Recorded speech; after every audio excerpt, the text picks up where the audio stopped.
Okay, well, welcome to our class tonight.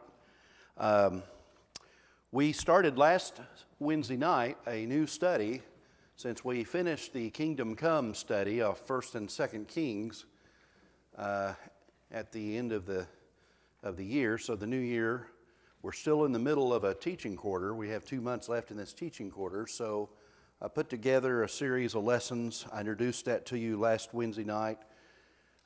We're going to be looking at encountering Jesus, and this comes directly from the Gospel of John. It's not a study of the Gospel of John per se, except for where we find Jesus dealing with people, which is all through John, but it's not going to be on some of the discourses of Jesus, and not necessarily on all the miracles or all the details of all the miracles, but it's where Jesus, many different ways. Imagine, if you will, somebody walking up to you that you've never met before, and they know your name, and they know your father's name, and they rename you. They give you a new name.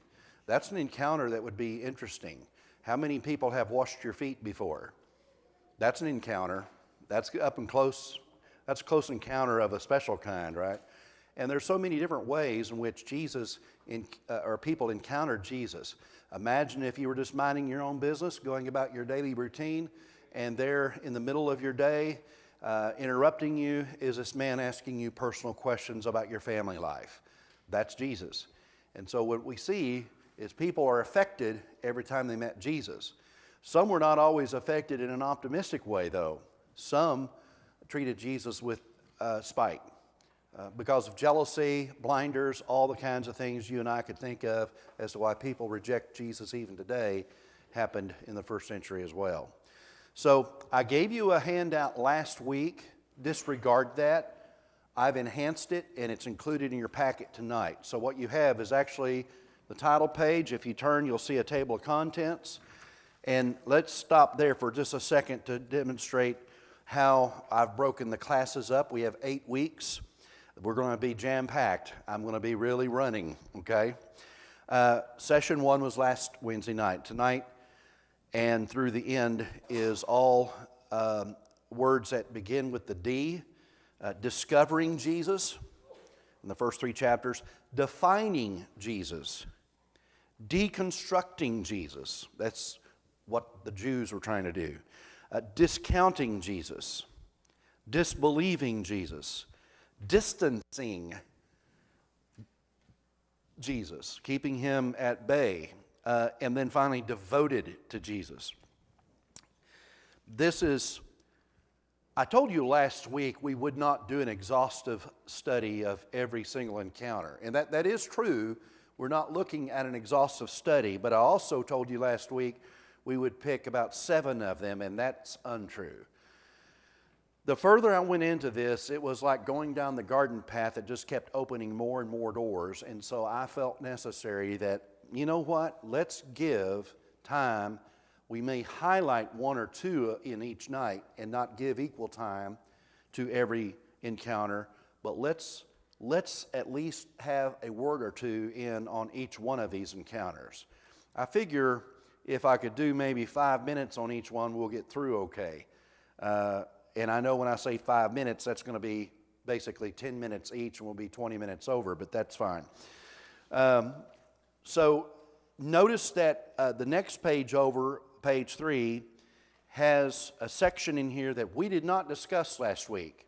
And I'm not going to discuss it tonight, except to say I put a large portion of what's on page 3 is demonstrating the Gospel of John's distinction from the other Gospels. It's basic, elementary stuff. That in and of itself is probably worthy of your consideration to go over. You know the differences between Matthew, Mark, Luke, and John, okay?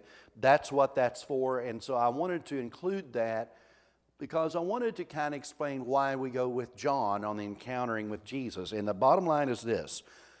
If you look at that 4th bullet point down toward the bottom, or the 3/4 down, about midway through the 2nd and 3rd hole punch, John's gospel reflects his own personal relationship with Jesus. You know this is true. He's one of the big 3, Peter, James, and John, and he's the one whom Jesus loved. He's the one at the cross with Jesus' mother. He is probably the most personal with Jesus as any of these apostles were. So it's his reflection, his account that I chose about how people encountered him. Because I don't know if I could say the other apostles encountered Jesus quite in depth the same way that John did. Remembering this too, that John's probably the only one that lived long enough to die of old age and not a martyr's death. Okay, so turn to page 4. That's just more on what we looked at last week. And we're going to be looking at this from the standpoint of the relationship and of the experience, okay? That's all I really want to say on session 2. So now we'll go to page 5. And each week I'll try to have 2 pages printed front and back. It may just be 3 pages, but you'll have 3 printed on, but you'll have 2 pages back to back, printed front and back. So we talk about discovering Jesus tonight. When the Gospel of John starts, we begin to see an unfolding of who this Jesus is being introduced to us. John's Gospel does not start off with this birth like Matthew and Luke does. Mark starts right off into the ministry of Jesus. John kind of starts off in a kind of different way. As a matter of fact, he goes further back than Matthew and Luke and goes to the beginning. In the beginning was the Word was with God, the Word was God, and the Word became flesh. That's John 1:1 and John 1:14. And John is going to talk about how we all felt about that. And what he says we felt about that was the light came into a world that was very dark, and the darkness comprehended it not. But when we realized who he was, in John 1:14, when the Word became flesh, we beheld his glory. We beheld it, like treasured it. We latched on to it. Once we knew the big picture of who he was and how significant he was, we latched on to it and we fell in love with him. Okay, so these first little passages, when I was getting warmed up on how do we pick out who or what encounters I wanted to choose for this, I just couldn't let go of any of them. Each one of these encounters had some little nuance or some little unique thing that I thought that's worthy of some discussion. And we're going to start right off with John the Baptist himself. Now, what we don't have in John's Gospel is the actual baptism of Jesus. When we see that Jesus is coming to John, he's talking about baptizing, and he's talking about how the one coming after me baptizes you with fire, and I'm just baptizing with water. But when we see in John's Gospel Jesus coming, he's already been baptized. Okay? So remember, by this time John had already been baptized. Oh, you can read about his baptism in Matthew 3, but it's actually my sermon text for Sunday morning. We're going to be talking about in our series. What's my series called? What is my series called? Oh, More of You and Less of Me. John the Baptist saying, I've got to decrease, he must increase. That's our series for this month. We're talking about going all in, and we're going to talk about Jesus wanting to be baptized to fulfill all righteousness. Okay? That's in Matthew 3, but we'll look at it Sunday morning, so we won't look at it tonight. Before his baptism, however, John does note something. Now let's begin reading here about verse 29. The next day, John saw Jesus coming toward him, and this is important, toward him, and said, Look, the Lamb of God who takes away the sin of the world. Now remember, he's already baptized Jesus. He's already had that request of Jesus, and he says, no, I need to be baptized by you, but Jesus says, no, it's fitting that we do this to fulfill all righteousness. That's already happened.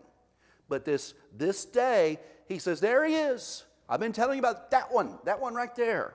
Okay? He takes away the sin of the world. Verse 30, this is the one I meant when I said, a man who comes after me has surpassed me because he was before me. Now remember, when he says this before he meets Jesus to baptize him, he says, one will come after me that's greater than I. Now he recognizes he has come to me already and he has surpassed me.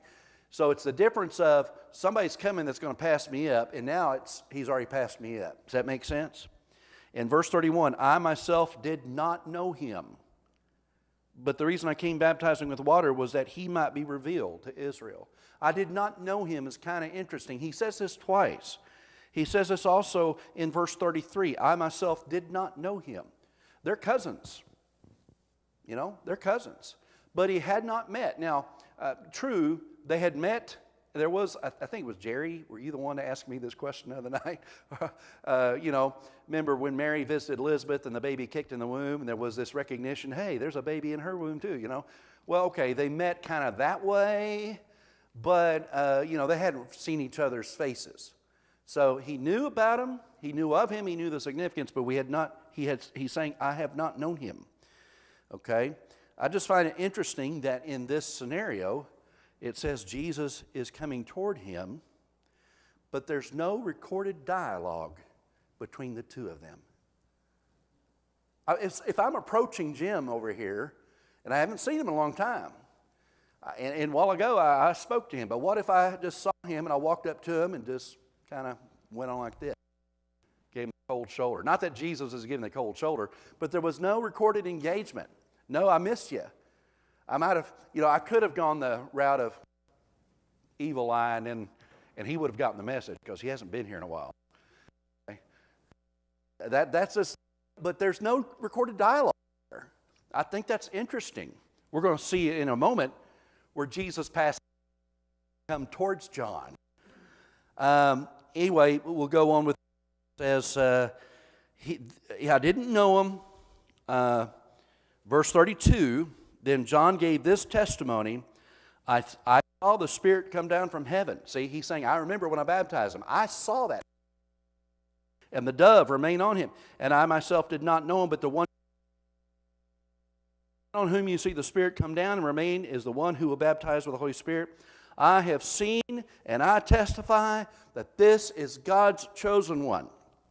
Now, this is an encounter with no dialogue. Time, John has seen him. He is all interested in letting the people know that are standing there, this is him.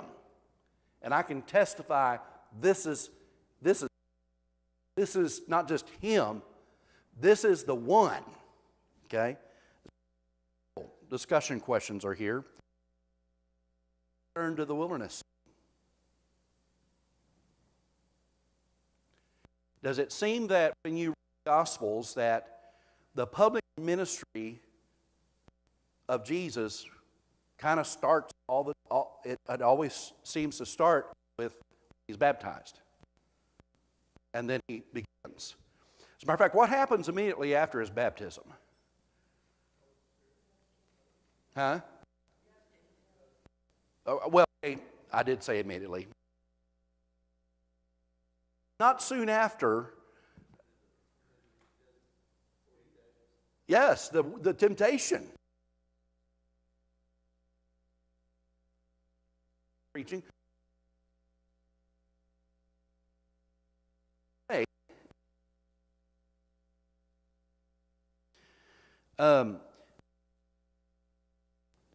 He comes back to the wilderness scene because the people are still coming.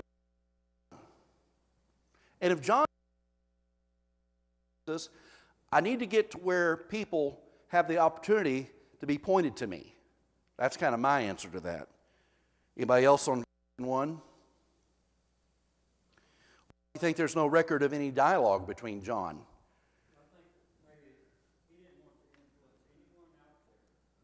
This is all a testimony of someone who has been in the wilderness.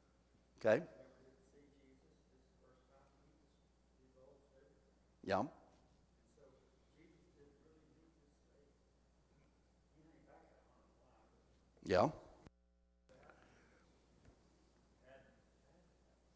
What's going on in John's mind, this is question 3, that'll prompt him to always point out, whenever he sees Jesus, here he is, the Lamb of God.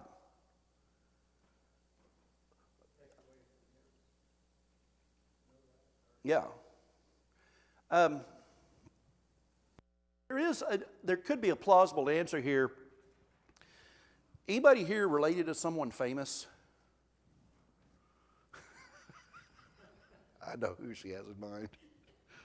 Elvis. We are related to Elvis. Also Jimmy Carter. That's another story. But we won't talk about that. Anyway, you can kind of be proud of the fact that, hey, you're related to somebody that's significant, famous. You could take John the Baptist's role like, hey, but we really don't see him pointing out. He doesn't talk about the relationship he has with Jesus. He emphasized the relationship Jesus has with God. That's interesting. That, hey, I know people, and I like to kind of pull favor. I like to drop names. I think that's what I mean. If I know somebody that I think is kind of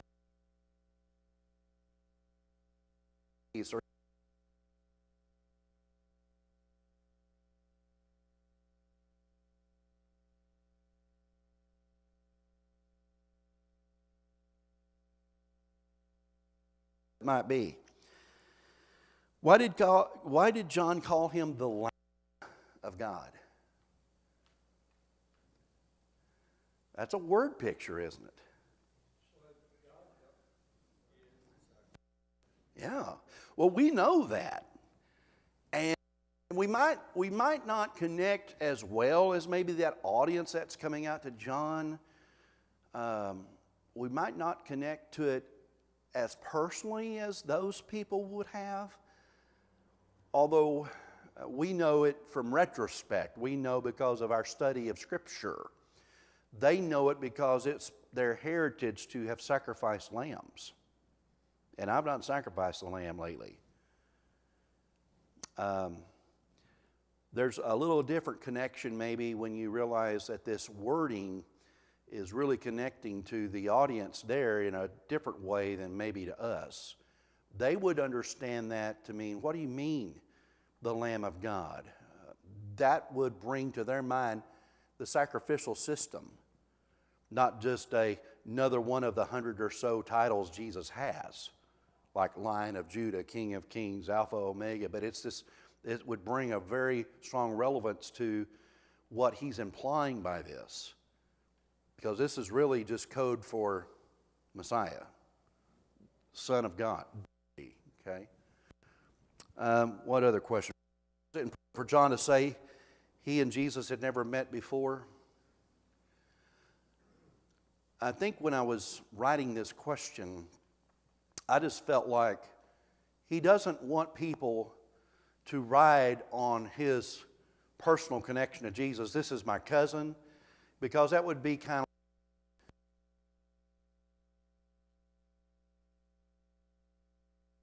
he has, hey, take my word for it. He's the real deal. I've seen him, okay? It's more like, go ahead. I'll go ahead and let you. Well, it could also be he's never really seen him truly before Doug came down. Right. Yes. This is a whole new setting now. Yes. And there is this sense in which he had to have known a little bit about who this is getting in the water, because he recognizes before the Spirit does come down, hey, I need to be baptized to you and you come to me. So there is recognition there, but what he points to is the revelation that was told to him that the one that you see this is the one I tapped for this job. And now without a doubt, he has an understanding God is affirming this person, because remember, there's also the voice. This is my son. There's another occasion, and we'll get into this a little bit in my sermon series, since my sermon series is about John the Baptist, where when he's in prison, he's not sure if what he's hearing about is Jesus. So he asks, are you really the Son of God or not? And I think what it's about is he's heard it, but he doesn't know that that's this same Jesus or an imposter or someone else doing this. And Jesus sends back word, go tell him that the blind see, the lame walk, and stuff like that. That's the proof. Then John knows before he's beheaded that, okay, I can go to my grave knowing that he's got it going. Now, that's kind of an interesting thing too. It's not that he had forgotten who Jesus was. I want to go on to Andrew and the disciple in this next part. Andrew and another disciple, verse 35. The next day John was there again with the disciples.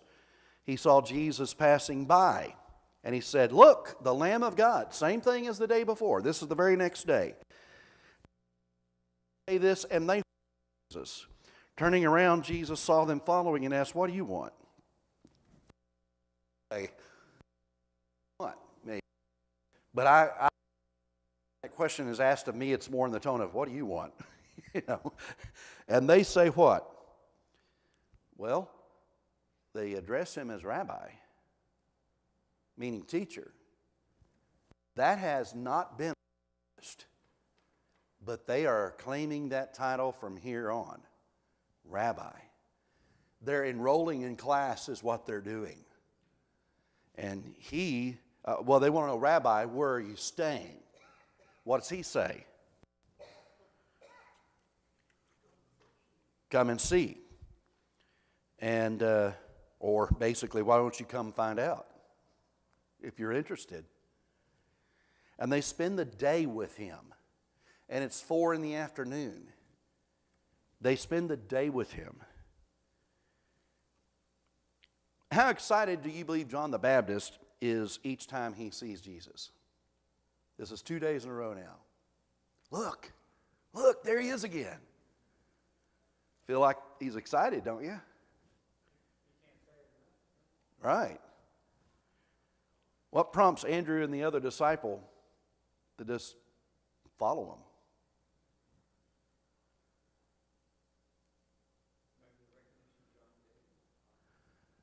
him? I have the impression that they're probably been students of John for a while.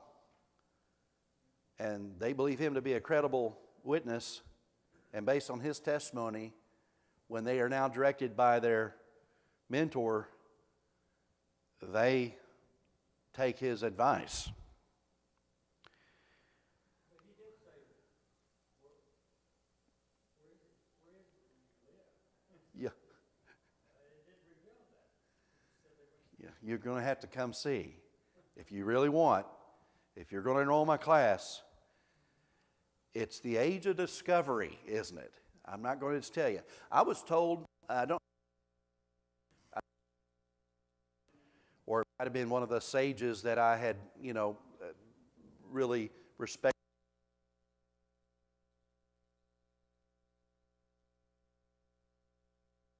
A question that you know the answer to, and particularly in studies where you're trying to convert someone, it's best not to give them the answer, but it's best to lead them down the garden path to show them the answer.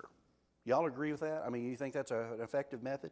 Because if I tell them, they can take what I say and weigh it and disregard it or accept it.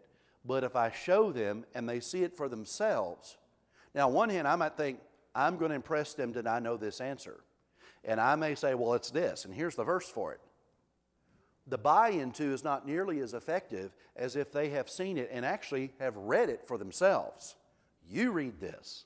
Here's a passage. Why don't you tell me what you think it means? Do I really have to be baptized to be saved? I could say, yes, Mark 16:16. Or I could say, I would really rather you know what Jesus said and not what I said. Let's see what Jesus said. You read this. He that believes and is baptized will be what?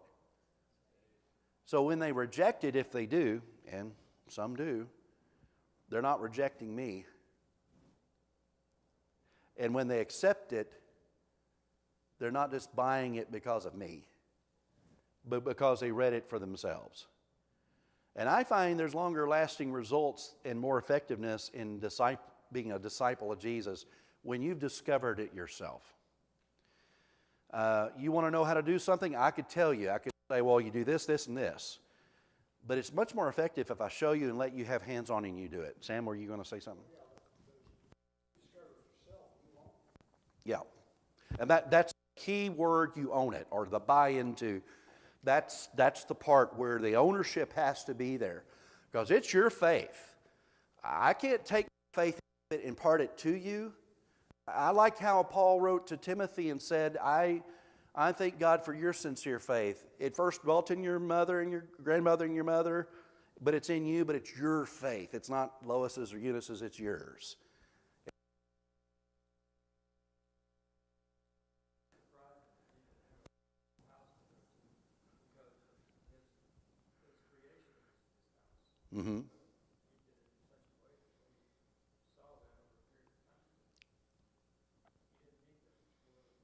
Yeah.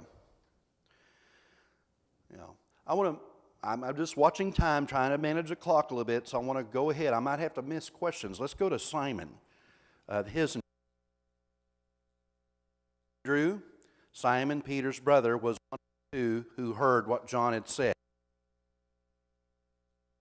What Andrew did was to find his brother Simon and tell him, "We have found the Messiah, that is the Christ." And he brought him to Jesus. Jesus looked at him and said, "You are Simon, son of John. You'll be called Cephas," which when translated is Peter. Now we now know the name of one of the two disciples, which I had already transposed to you in the beginning, that this is Andrew and another unnamed disciple, but now we're given it's Andrew's who this is. And he goes to a brother, okay? I think what he tells the brother is evidence as to why he would call Jesus rabbi. Because he is convinced he's the Messiah. We have found the Messiah. And reading between the lines, which can get you in trouble,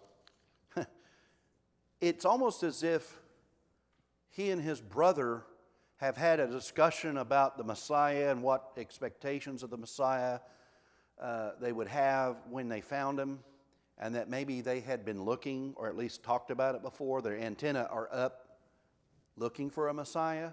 They're poised and ready for one.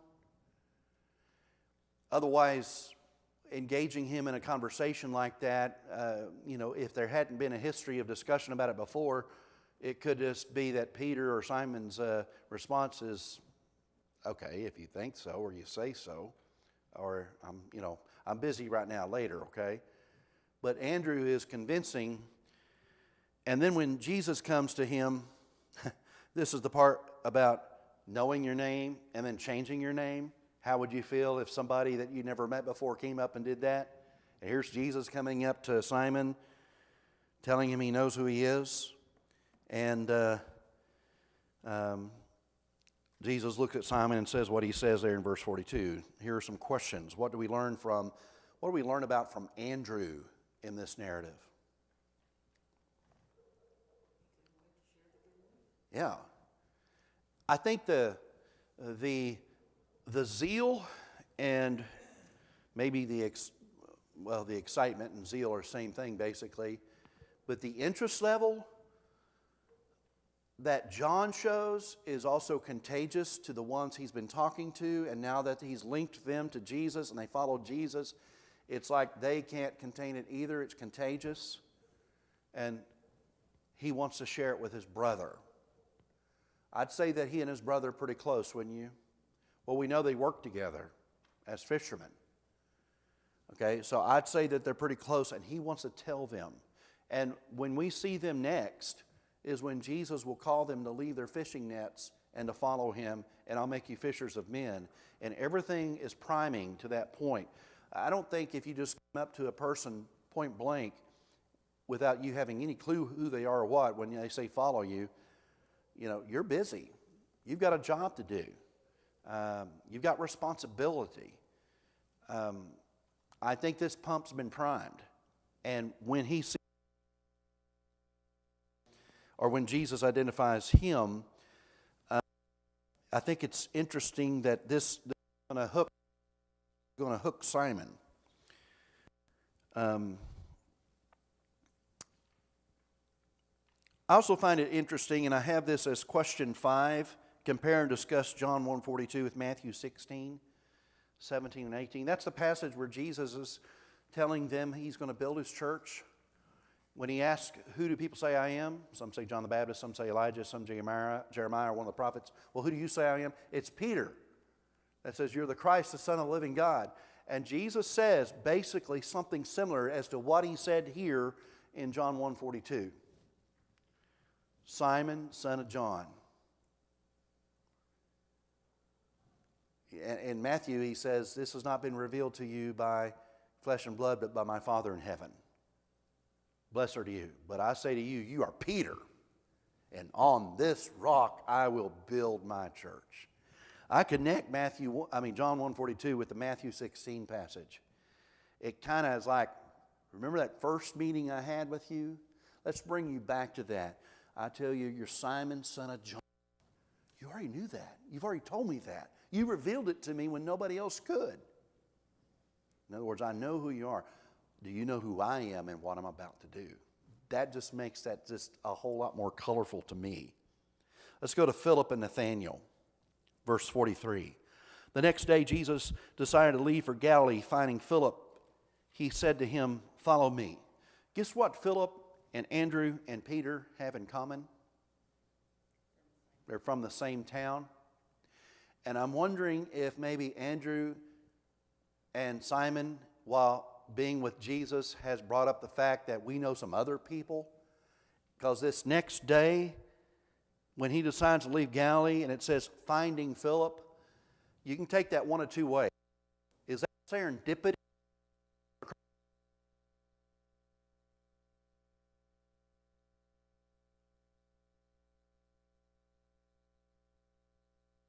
Exactly. Obviously, Jesus knows who all's in that town, does he not?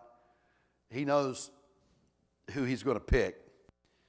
And Philip,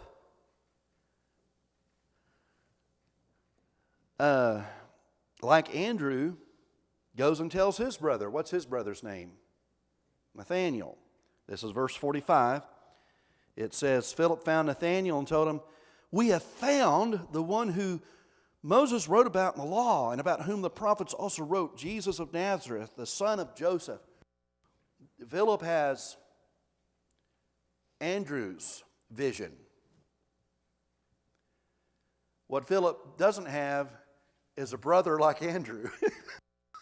Because what does Nathanael, the brother, say? You see,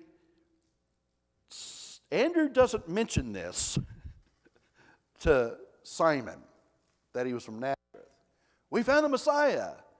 But there's a hang up here for Nathanael on Nazareth. And what's he say? Nazareth? Can anything good come from Nazareth? Are you serious?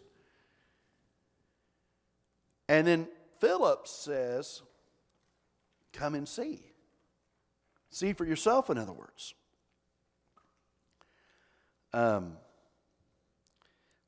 And I love this, verse 47 and 48. When Jesus was approaching, he said to him, this is Jesus saying to him, without an introduction, "Here truly is an Israelite whom there's no deceit." Somebody say that to me, I'm going, are you talking to me? Right? Is this a commendation? This is a compliment, right? You're on edge with skepticism because your brother mentioned he's from that town, you know, the one we're rivals with in football games and stuff, at Nazareth. And there's bad blood, maybe. Much reputation about Nazareth, yes. But when the conversation starts off with, "You're an honest guy," I can tell you who you are and what your character is.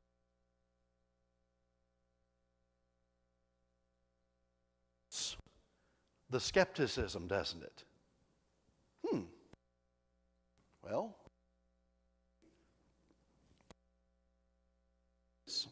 right?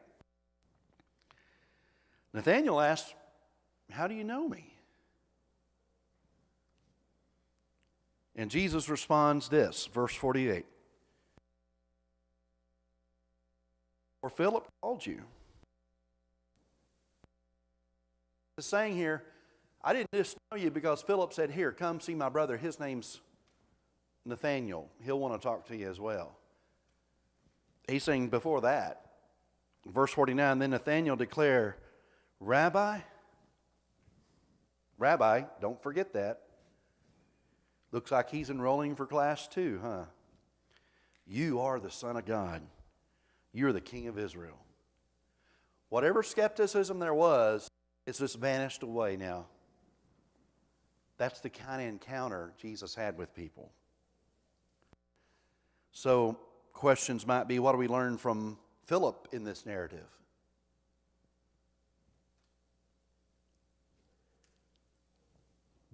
Basically, what we learn from Andrew, Jesus is too good not to share with those whom you love, right? Why would Nathanael be skeptical about people from Nazareth? We don't know, really. We could just say this or that. It'd be conjecture because we're really not told. Now, there are some places in the Bible that we're told, Cretans are liars and drunkards or something like that. There's always a reputation about Cretans. If you read Revelation, the 7 churches of Asia, there's some description of some people that Jesus gives that characterizes this people. He often, too, would compare people to like Sodom and Gomorrah or Tyre and Sidon, and he had some characterizations of places that had reputations. I believe that sometimes in that day they were skeptical. They didn't want to reveal who they were. They didn't want to say up front. If anyone was to approach them and said they were the Son of God, and there probably was false communication with that, Mm-hmm. people were just awed at the fact that Jesus didn't have to be told. Mm-hmm. So this was something that was not a surprise, but it was actually a key in them believing him. Right. Question 3 here is, what lesson can we learn from Philip's response to his brother's skepticism? Well, he just simply says, well, come check it out for yourself if you want. Come and see, right? And what changed Nathanael's attitude? The encounter itself didn't it? The encounter that people have with Jesus can change their attitude. It's really interesting when you, yeah. I wish I could have that ability to alleviate fears and that skepticism and, don't think I'm coming to you on false pretenses. Let me reveal some things to you so you'll feel more comfortable around me. Now, I do that from a human communication standpoint. I try to find maybe if we have the same interests or not. Do you hunt? Do you fish? Or, do you like magic tricks or whatever it is? I find some connecting points that I can get some affinity with people. And a lot of times it's hard to connect. I mean, there are some people that are into something that I know nothing about and really can't seem to find a way. But that's why there's not more than one of me in the church. Thank God there's not more than one of me. There's more than just me in the church, because there's others that can also be effective communicators that might connect with them when I can't. I don't connect with everybody.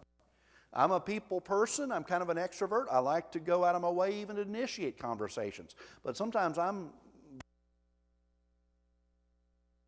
But there's others that kind of speak their language maybe. Come and see, and Nathanael's attitude changes when he realizes Jesus knows him personally. And I really like that. Let's move on to chapter 2. All right, the wedding. First miracle. Some interesting things about this. This is on the 3rd day, is how John chapter 2 starts off. So we're into consecutive days of people encountering Jesus. This wedding is on day 3. He and his mother are there, and his father at this point in time is no longer with us. Joseph has perhaps gone on. He's passed away. But he's there with his mother at this wedding at Cana, and his mother comes to him and says, they have no water. And what does Jesus say? What do you want me to do about it? That's a paraphrase, I guess, but look at verse 4.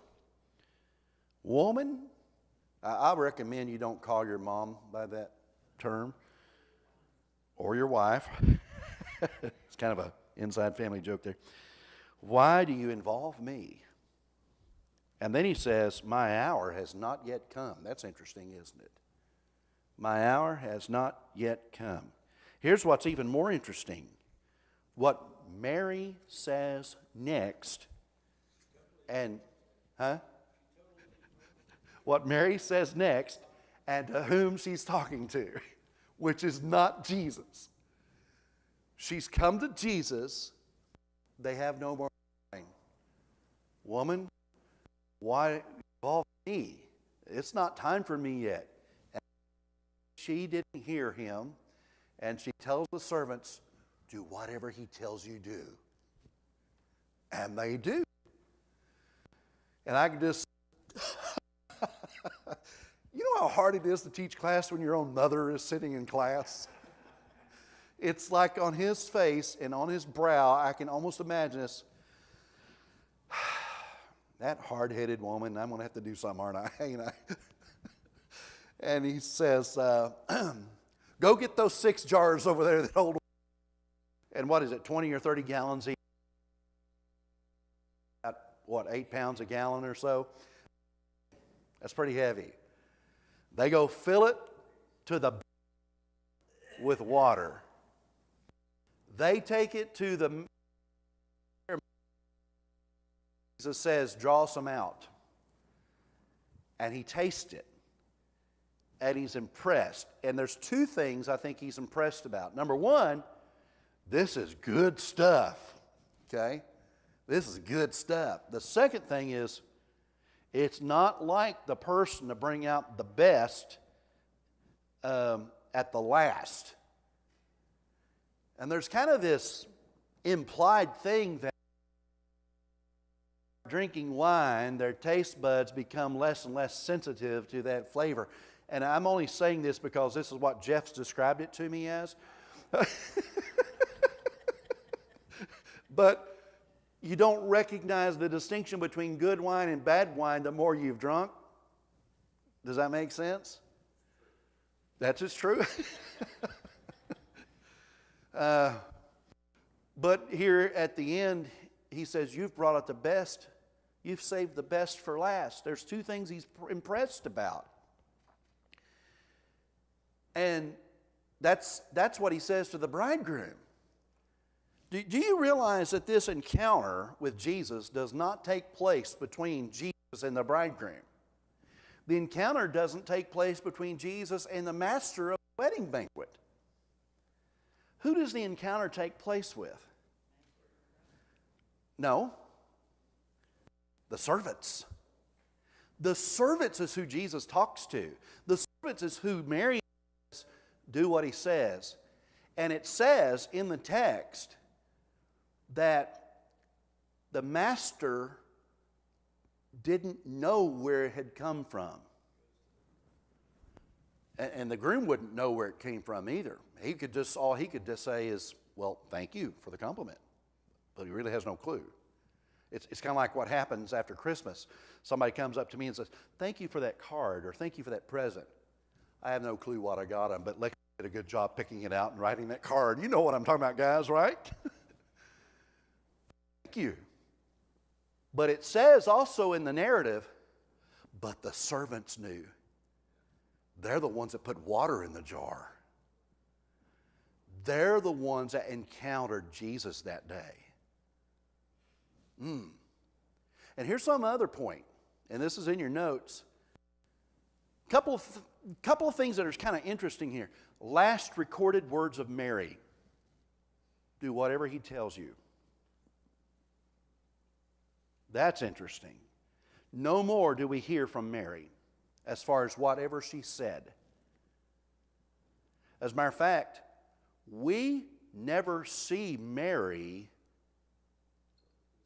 on the day of Pentecost or after. In the church age, we never see Mary, or she's not mentioned in the text. Am I correct on that? If somebody finds a place, I want to correct it if I'm wrong there, but I'm pretty sure there's no mention of Mary except in Acts 1. I believe she's there when they're picking Matthias, and she's not mentioned. Now, all I'm saying that for is why so much emphasis a denomination today might have on the Virgin Mary, you know. But this is the last recorded words of Mary. And the other thing that's noteworthy about this, Most scholars believe the water didn't change into wine while it was still in the jar. It was the drawing out, or when it was purged. When he said draw out the water or draw that some out for him, then that's the change. I've heard this many times before. You have to kind of speculate that, and you can't say that with 100% reliability. But it is interesting to know that we're to be filled with the Spirit, no longer get drunk with wine, Ephesians 5:18, and also the fact that Paul says, I've already been poured out as a drink offering. And we know these jars were containers that were used for ceremonial washing. That's what's said in the text. So it makes me think about this application. That if we're to be filled with God, to be filled with God is not as effective as until we begin to flow over into other people's lives with God. Does that make sense? That the effectiveness and the impact is not that we just keep it to ourselves, but we pour it out. We bring our life out with the good stuff that God's given us. Kind of an analogy. Real quickly, the money changers. I want to take this verse 13 very quickly. When it was almost time for the Jewish Passover, Jesus went up to Jerusalem. In the temple courts, he found people selling cattle, sheep, doves, others sitting at tables exchanging money. He makes a whip out of cords, drove all them out of the temple courts, both sheep and cattle. He scatters the coins, turning over tables. Verse 16, to those who sold doves, he says, get these out of here. Stop turning my Father's house into a market. His disciples remembered that it was written, zeal for your house will consume me. Okay, so you can kind of imagine this scene and how you would feel if you were one of the vendors. You're just going about your daily business, what you always do. And here comes a guy with a whip coming after you, turning your table over, scattering the money on the floor or the ground, and telling you, put that stuff away, get those animals out of here. And it's the Jews that come to him and say, what gives you the right? And what they're asking for is a sign. If you think you've got the right to do this, prove it. Show us something. As if maybe they've heard that this guy has done some signs, but they haven't seen it for themselves. And they're looking for a sign. And what does he tell them? Destroy this temple, and I'll rebuild it in 3 days. And why did that not fly with them? It took 46 years to build, and you think you can rebuild it in 3 days. Right. You know, we're smarter than the average bears. This doesn't jive. And of course, they totally miss what he's talking about. He's talking about his body. Which is exactly what happens later, probably from these very same people at their hands. They're the ones going to destroy that body. That's maybe the one point in this lesson that I would say, maybe instead of thinking about how people reacted to Jesus, think about being in Jesus' shoes, where you're talking to people you know will be the ones that'll shout, crucify him, or hand you personally over to Pilate, or maybe one of the soldiers you talked to earlier is the very one that'll drive the nail through your hand or your feet. I mean, that's the stuff about Jesus that just makes me think, wow, he did that for me. Knowing who's going to, and to know Judas, and what Judas was going to do. Kind of getting ahead of myself. I know I'm leaving a lot on the table here. Any other questions or anything about the money changer and the whip that y'all want to bring up?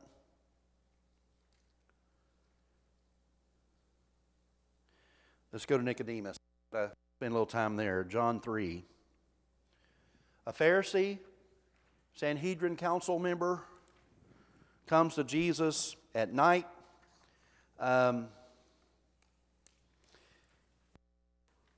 He wants a conversation with Jesus, and he makes this statement in verse 2, Rabbi, that's interesting. Rabbi.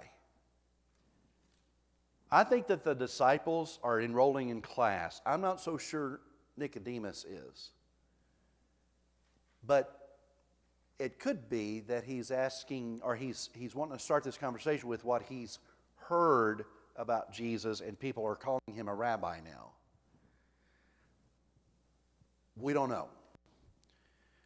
But he says, Rabbi, we know that you are a teacher who has come from God. No one could perform the signs you are doing if God were not with him.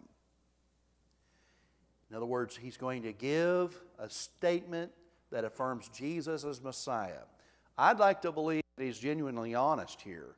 There is a section later on where Nicodemus tries to tone down the Sanhedrin council over the matters of Jesus and his followers.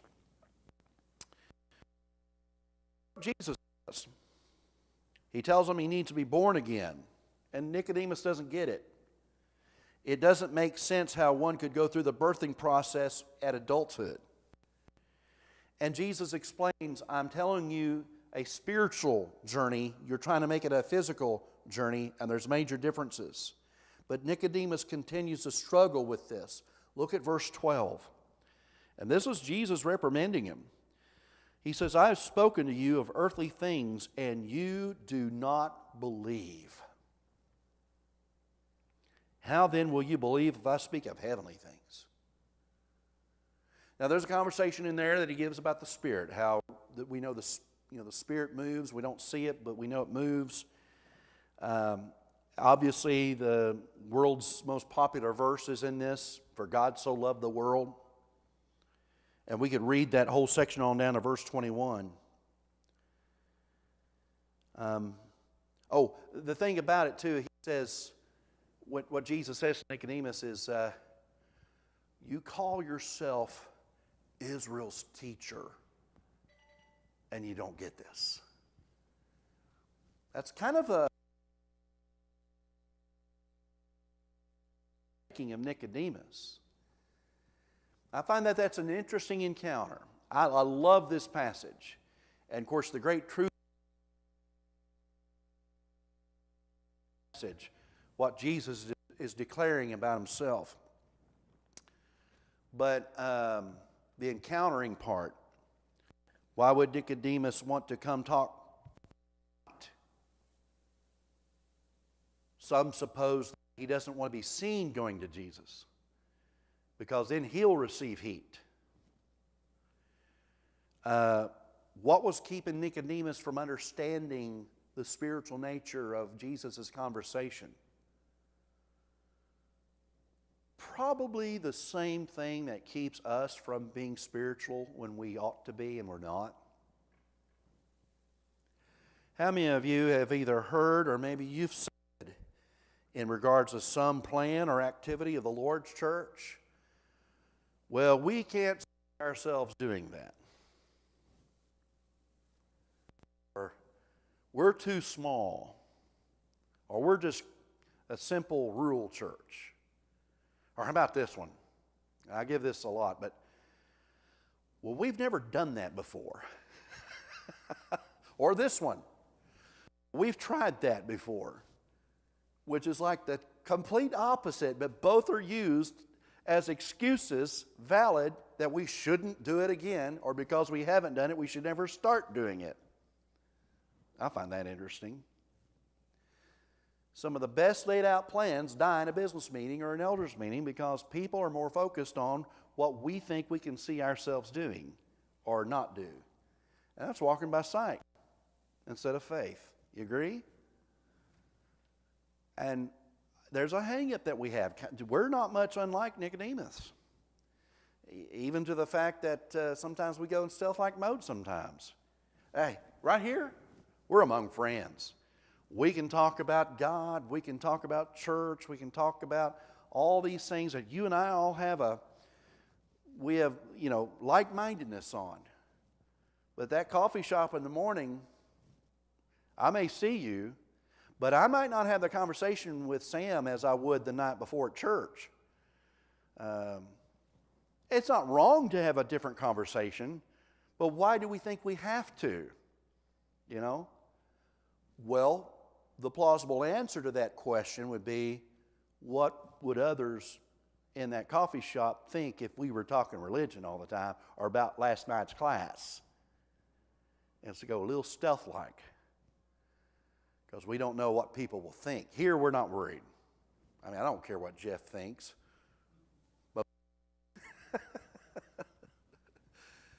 But Gail is taking notes about you drinking wine, I can tell you that. Okay.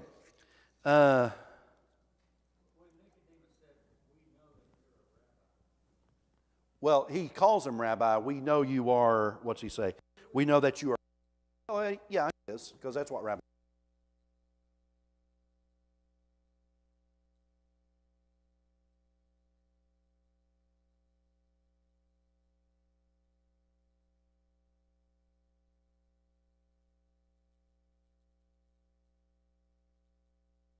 Who do you think that we is? I cannot imagine him honestly thinking that, hey, Sanhedrin Council, Jewish ruling people think you're a rabbi. Because I don't think they think that he is. Do you? They become jealous of him because, I mean, you don't just become a rabbi one day because you say, I'm going to start being a rabbi. That took legwork and probably class hours and mentoring and several letters of recommendation and appointment. I mean, it's not just something you just identify for yourself. Go ahead, Don, you had your hand up. It could be like Paul. A lot of times Paul's writing, he uses the third person. Mm-hmm. He says we when he's talking about himself. It's possible that Nicodemus is doing that. I don't know. Well, now, I think it applause. Go ahead, Sam. Nicodemus is recognizing that he is teaching, Mm-hmm. and that he is teaching from the Jewish perspective. And to me, he's recognizing, we know you do this, and we know you know a lot about the law. Yes, and I think it's plausible that he could be saying we in reference to those whom he personally knows about have been convinced that he's a rabbi, and saying, hey, we, not the rest of my cohorts over here in the council business, but we, as if it's a different group. That one I could buy better.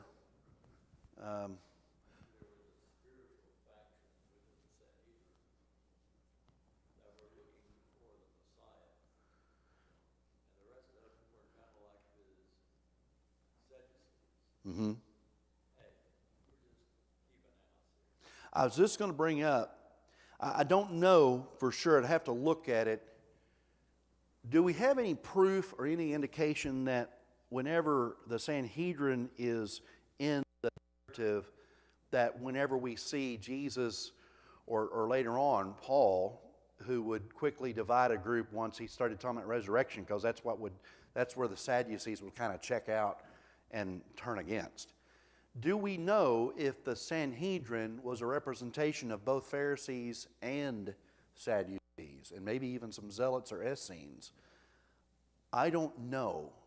It seems as though I'm inclined to think that probably most of the Sanhedrin are Pharisees, but it's an interesting thing to maybe consider if such factions among the Sanhedrin existed. Obviously, among all Jews, they existed.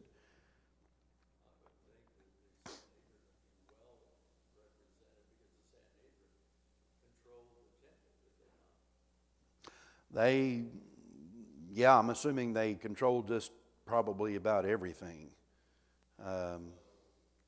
Yeah.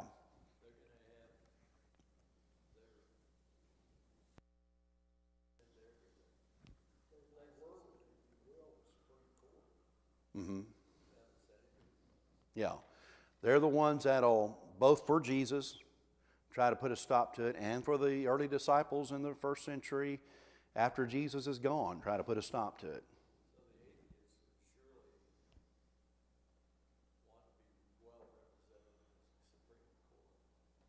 Yeah. We're out of time. I know that was a lot of material. Which one of these encounters resonated with you the most?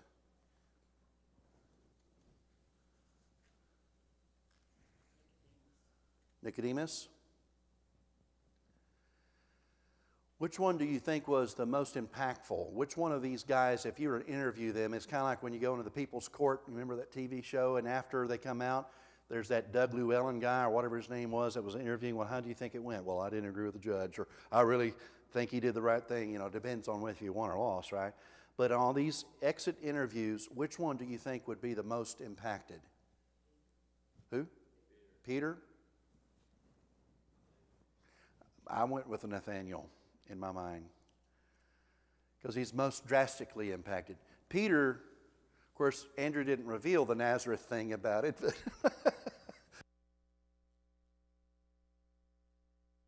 to anything that looks Messiah-like. Probably an impactful thing there.